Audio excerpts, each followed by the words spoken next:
वैसे तो मैंने सिर्फ एक बाइट देनी थी, लेकिन इन्होंने कुछ इसको दूसरा रूप दे दिया। आज के इस प्रेस वार्ता में मेरे साथ उपस्थित हमारे अभी जिन्होंने शपथ ली और हमारे प्रदेश के अध्यक्ष सम्माननीय सम्राट चौधरी जी, हमारे प्रभारी विनोद तावड़े जी, श्री प्रेम जी, मंगल पांडे जी और यहाँ उपस्थित हमारे मीडिया के सभी वरिष्ठ सज्जन वृंद। अभी हम सब लोग नीतीश कुमार जी के नेतृत्व में बिहार में नवगठित सरकार एनडीए की सरकार के शपथ ग्रहण कार्यक्रम से निवृत्त होकर यहाँ आपसे रुखसत हुए हैं। सबसे पहली बात तो यह है कि नीतीश जी एनडीए में वापस आए हैं, ये हम सब के लिए बहुत ही हर्ष का विषय है और हम यह भी मानते हैं कि ये जो हमें बिहार ने मैंडेट दिया था, वह मैंडेट एनडीए को दिया था और जेडीयू का भी और नीतीश जी का भी नेचुरल अलायंस वो एनडीए ही है। इसलिए यह हम सब के लिए हर्ष का विषय है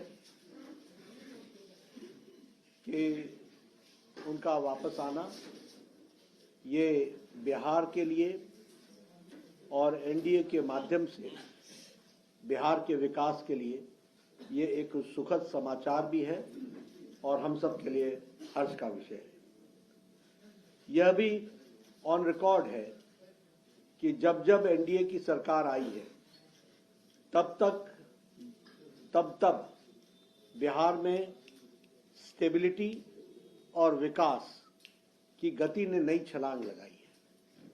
अगर हम देखें तो चाहे इंफ्रास्ट्रक्चर हो, चाहे एजुकेशन का सेक्टर हो, चाहे हेल्थ का सेक्टर हो या लॉ एंड ऑर्डर सिचुएशन हो, सभी मामलों में जब एनडीए ने लीड किया है और एनडीए की सरकार आई है तो बिहार हमेशा विकास की गति को एक अपने आप में गति मिली है और इसमें भी कोई दो राय नहीं है कि वर्तमान परिस्थिति में लॉ एंड ऑर्डर एक तरीके से चरमरा रहा था।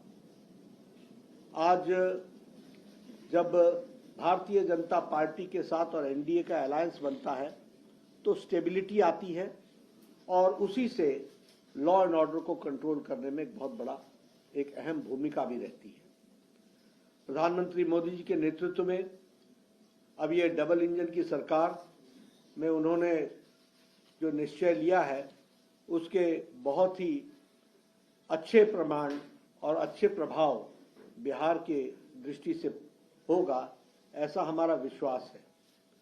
साथ ही साथ प्रधानमंत्री मोदी जी के नेतृत्व में आने वाले समय में बिहार लोकसभा में स्वीप करेगा और एनडीए स्वीप करेगा और विधानसभा के चुनाव में भी एनडीए की सरकार बनना निश्चित रहेगा, ये हम महसूस करते हैं। जहां तक इंडिया अलायंस का सवाल है, हम पहले भी मानते थे कि यह अनहोली अलायंस, यह अनसाइंटिफिक अलायंस, यह अलायंस चलने वाला नहीं है और ये जो पहले भारत जोड़ो यात्रा थी जो अपने आप में एक तरीके से बेनतीजे समाप्त हुई और ये जो अभी इनकी अन्याय यात्रा और भारत तोड़ो यात्रा है और ये जो इंडिया अलायंस है, ये कंसेप्चुअली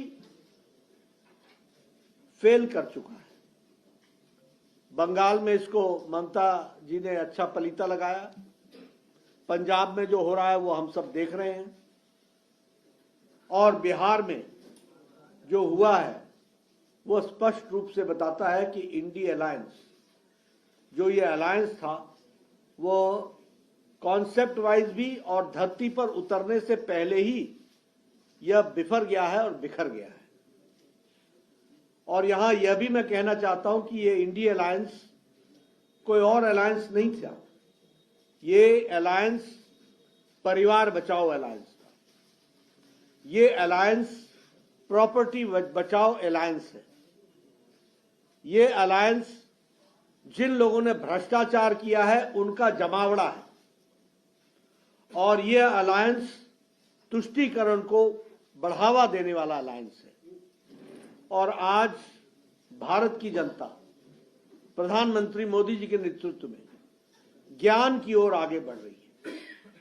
गरीब कल्याण, युवाओं का उत्थान, अन्नदाता के साथ आगे बढ़ने का निश्चय और नारी शक्ति को सशक्त करना, इसके तरफ मोदी जी के नेतृत्व में देश आगे बढ़ रहा है।